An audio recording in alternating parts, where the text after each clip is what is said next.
ito po, meron po tayong mga 5 initial, no? Hindi to 5 lang, no? Marami pa kaming mga plano, hindi lang namin ma-announce pa ngayon, pero marami pang gagawin sa mga susunod na linggo, susunod na buwan.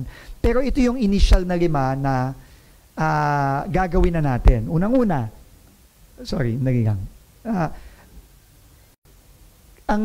ang Toll Regulatory Board sa tulong ni SecMoney, ng DOTR at ng iba pang ahensya ng gobyerno at sa tulong na rin ng San Miguel Corporation, no, gagawin nating libre ang toll sa Skyway, Stage 3. Yung segment lang kung saan ididetour yung mga sasakyan na hindi na sila kailangan dumaan ng EDSA, aakyat na lang sila sa Skyway. No? So, ipa-finalize na natin yan in the coming weeks and months. Kasi hindi pa naman yung kailangan gawin now kasi magmo-mobilize pa lang naman ang DPWH. Pero kapag nagsimula na yung kasagsagan ng construction, maybe in a month or so, sometime maybe in July or August, yan, magsisimula na tayong maglibre ng toll sa Skyway. No? So yan ang unang-una. Ikalawa, magdadagdag tayo ng dagdag na 100 buses sa EDSA busway para magkaroon ng alternative ang mga kababayan natin, mas dadagdagan yung mga bus para imbes na magsasakyan, magbabusway na lang. No? So, ikatlo, magdadagdag din tayo ng mas marami pang tren sa MRT3. No? Yan ay pinag-aaralan natin ngayon. Alam nyo naman, dati 18, naging 20 na tayo ngayon, malaki na ang naging epekto niyan, pero pipilitin pa rin natin maghanap ng paraan na makapagdagdag pa.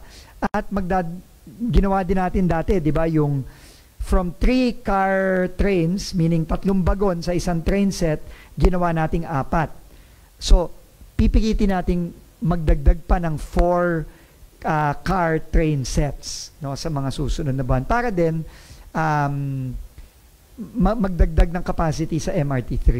At siguro, nalaman nyo na rin, narinig nyo na rin sa Pangulo natin mismo, pinapabilis natin yung pila.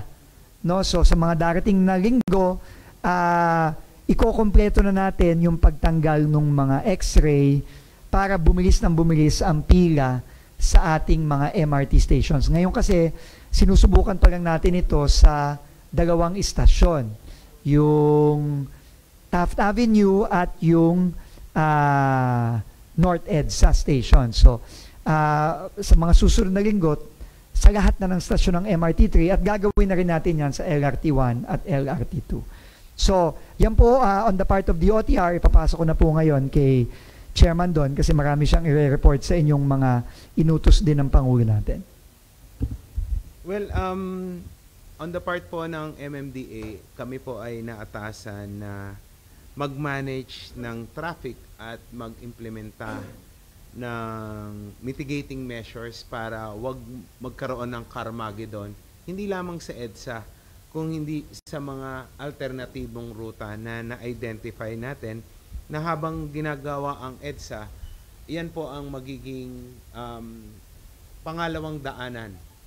Kasama na po dyan nga yung Skyway na ililibre at yung pong mga mabuhay lanes natin. So ano po ba yung mga pinropose nating traffic mitigating measures na i-implement habang ginagawa po ang EDSA? Unang-una po yung implementation ng odd-even scheme. Ito po ay limited sa EDSA lamang. So sa EDSA lamang po tayo magkakaroon ng odd-even scheme. Yung odd-even scheme po na ating ipatutupad ay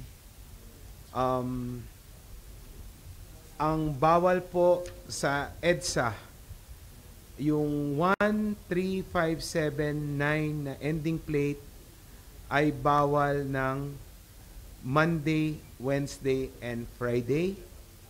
Yung 02468 ay bawal po ng Tuesday, Thursday, and Saturday.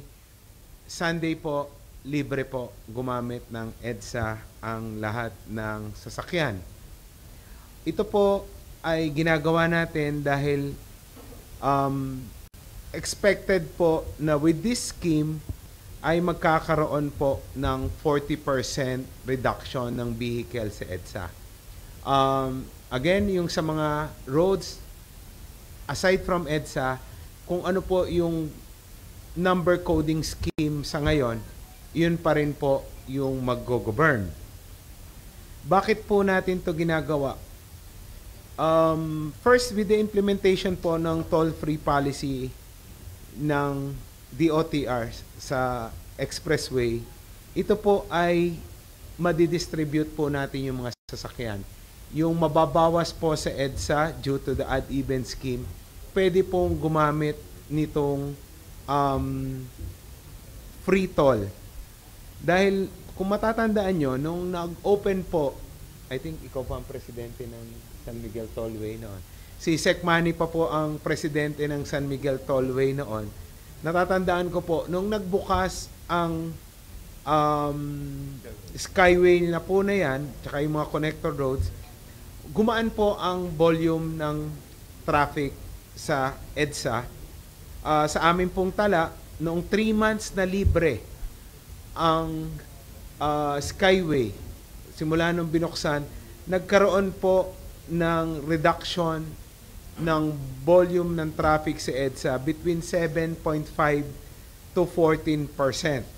Ito po ay malaking reduction na ine-expect po natin na kung maglilibre uli yung Skyway, ay makaka-reduce po tayo ng between 10 to 20% volume sa EDSA.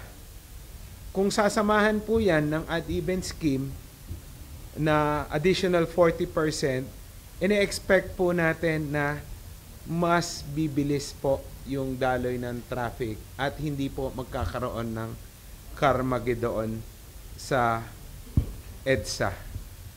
At tataas po yung travel speed. Sa ngayon po kasi, sa aming volume count, nasa 437,873 ang vehicles po na dumadaan sa EDSA. Kung wala po tayong intervention na gagawin tulad po ng mga inilatag ni Sec Beans at ito pong odd-even scheme sa EDSA free toll, ine-expect po natin na magdi-decrease ng 20% yung travel time at ang pinakamabigat po during peak hours talagang gagapang po or tutukod yung traffic.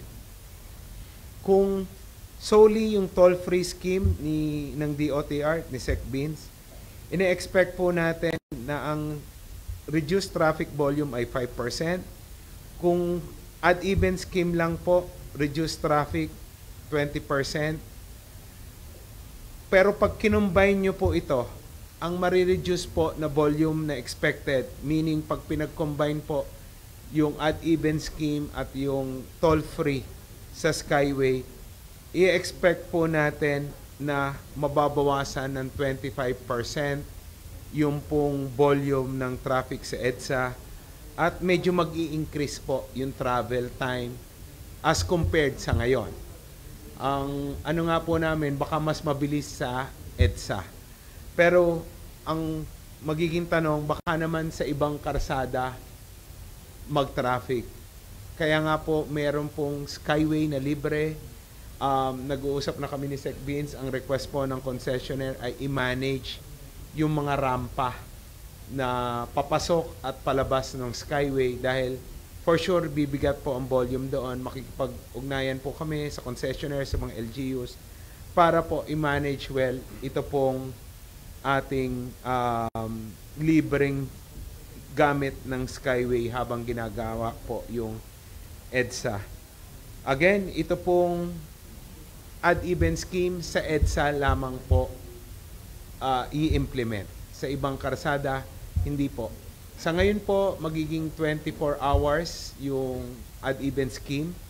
Pero titingnan po namin, i-adjust po namin yan later on siguro na magkaroon ng window period probably between 10 or 11 p.m. hanggang 5 a.m. But for now, pag nag-start po yung EDSA rehab or rebuild, 24 hours po muna yung odd-even scheme. Another measure po. Ngayon po kasi may mga ilang trucks po tayo na pinapayagan sa EDSA, particularly yung may dalang perishable goods, truck ng basura, yung KSEC bins na ni-request before ng DOTR na mga gasoline, aviation fuel. Yan po ay ipagbabawal muna natin, pati mga buses sa EDSA. Provincial buses. Hindi po yung bus carousel. Provincial buses ay pagbabawalan muna natin sa EDSA. Bibigyan lamang po natin sila ng window period between 10 p.m. to 5 a.m. So, from 5 a.m.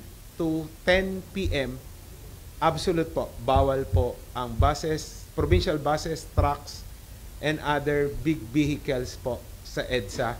Kasi with the adjustments po, habang ginagawa ang EDSA, medyo mas kikipot, tama, Sekmani, yung mga lanes.